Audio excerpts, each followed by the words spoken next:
Welcome back to another explainer. Today, we're unraveling a genuinely fascinating ancient text and looking at how commentators map its poetic words directly onto some monumental modern historical events. We're focusing on the book of Isaiah, specifically chapter 27. And what's so incredible about this text is how it operates kind of like a mirror. It reflects the deep antiquity of the ancient Near East, but it simultaneously offers this lens through which historians and scholars view the sweeping geopolitical events of the 20th century.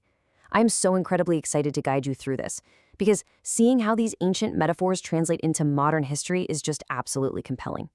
Okay, let's dive right into this. Here is our roadmap for today. We're going to cover 1. Judgments on the serpent. 2. The protected vineyard. 3. A measured purging. 4. Gathering the remnant, and finally 5, the great trumpet sounds. To really understand the source material, we first need to look at this timeline. It essentially anchors our entire dual timeline arc, instantly connecting ancient antiquity to the modern era. The prophecy itself was given around 734 BC, but the text is understood to reflect early historical fulfillments, like the first return from the Babylonian exile in 538 BC, and then it leaps all the way forward to parallel modern events, specifically the establishment of Israel in 1948 and the recapture of the Temple Mount in 1967. Moving into Section 1, Judgments on the Serpent and the Triple Judgment. The prophecy begins right out of the gate with a definitive, crowning judgment against the powers of darkness and the hostile nations of the ancient world. Isaiah chapter 27, verse 1 states, "In that day the Lord with his sore and great and strong sword shall punish Leviathan the piercing serpent, even Leviathan that crooked serpent, and he shall slay the dragon that is in the sea." According to the sources, that phrase, "in that day," historically points right back to 538 BC. This marked the Lord's punishment of Babylon, the primary oppressor, using the strong sword of the Medo-Persian armies to conquer them. Now, what's really interesting about this is the use of mythological imagery. Ancient Jewish readers wouldn't just see literal sea monsters when they read this text, right?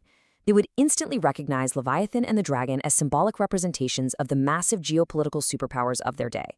These were intimidating nations like Assyria, Babylon, or Egypt, which were totally inimical to them, but were ultimately defeated by a higher divine power. That takes us to Section 2, the protected vineyard, a song of thanksgiving. Having dealt with the great empires of the world, we actually see a really dramatic shift in tone here. It moves away from fierce cosmic judgment straight into the tender, careful cultivation of a garden. Isaiah chapter 27, verses 2 and 3 state, "In that day sing ye unto her a vineyard of red wine. I, the Lord, do keep it. I will water it every moment, lest any hurt it. I will keep it night and day."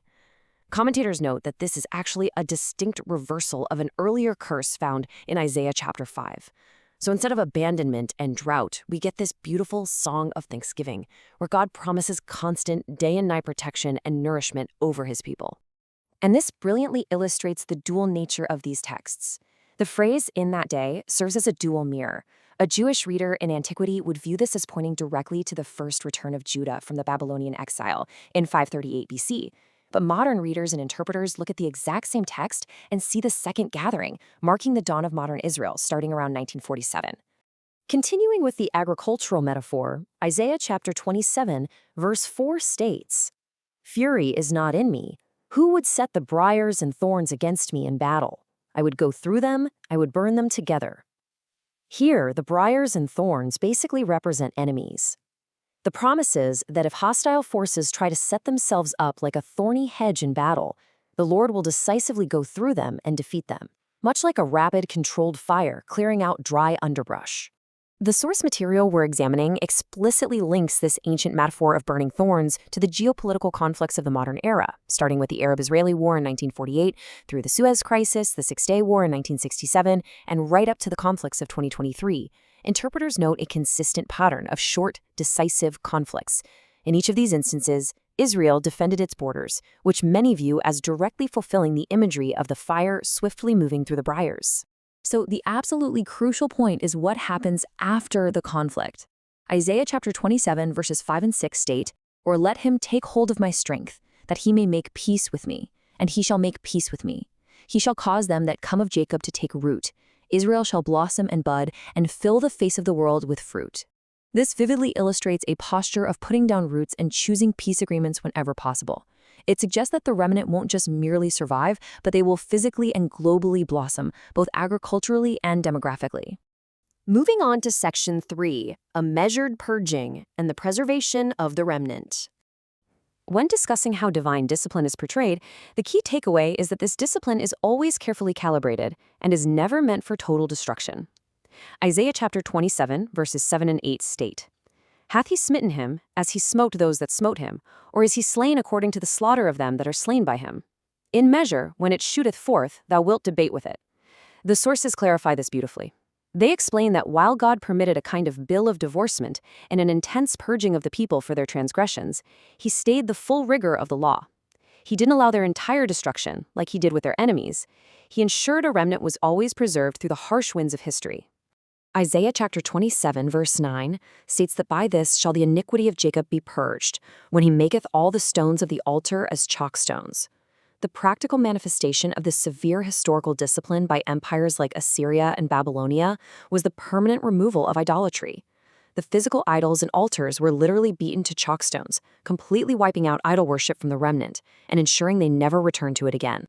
But, we can't ignore that there were intense, undeniable periods of real absence and suffering. Isaiah chapter 27, verses 10 and 11 state, "Yet the defenced city shall be desolate, and the habitation forsaken. When the boughs thereof are withered, they shall be broken off. The women come and set them on fire." This withered, desolate state perfectly describes those dark historical periods when the inhabitants were exiled and faced famine or war, which the text frames as a direct result of a lack of obedience. And this brilliantly illustrates the cyclical nature of these desolations and restorations throughout the centuries.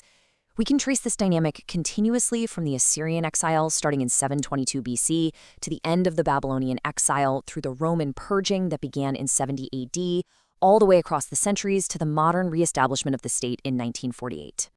All right, Section 4, Gathering the Remnant and Threshing the Corn. Before we look at the specific verse here, I want you to consider this for a second.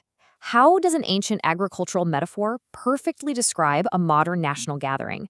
It is a truly fascinating way to encode massive demographic and geopolitical events into the everyday, relatable language of antiquity. Here, the narrative arcs back upward, shifting from scattered desolation to a meticulous ingathering. Isaiah chapter 27, verse 12 states, "And it shall come to pass in that day, that the Lord shall beat off from the channel of the river unto the stream of Egypt, and ye shall be gathered one by one, O ye children of Israel." The imagery here is so powerful. Jehovah is depicted acting like a careful thresher, knocking the seeds from their husks. He separates the true remnant from the chaff and gathers them back, not just as a faceless crowd, but intimately, carefully, one by one. Which brings us to our final section, Section 5, the Great Trumpet Sounds and the Jubilee Call. This represents the ultimate climax of the prophecy, the grand call to worship at the Holy Mount, signaling a historic, definitive return. Isaiah chapter 27, verse 13 states, "And it shall come to pass in that day that the great trumpet shall be blown, and they shall come which were ready to perish in the land of Assyria, and the outcasts in the land of Egypt, and shall worship the Lord in the Holy Mount at Jerusalem." Historically, the great silver trumpet, or the shofar, was blown in the year of Jubilee to signal liberation. The source material interprets this as the ultimate signal, calling the outcasts from the lands of their exile right back to the Holy Mountain. Now let's look at how the sources map this directly onto the 20th century. There is a remarkable historical alignment that occurred on June 7, 1967, which actually fell during a year of Jubilee. During the Six-Day War, Jerusalem was recaptured. Colonel Maudaguer famously announced over the military wireless, "The Temple Mount is in our hands." A shofar was blown by the troops right there on the mount, and soldiers spontaneously recited ancient blessings of thanksgiving. The raw radio transcripts from that very moment are just absolutely incredible. Journalist Yossi Ronan broadcasted live. "I'm walking right now down the steps towards the Western Wall.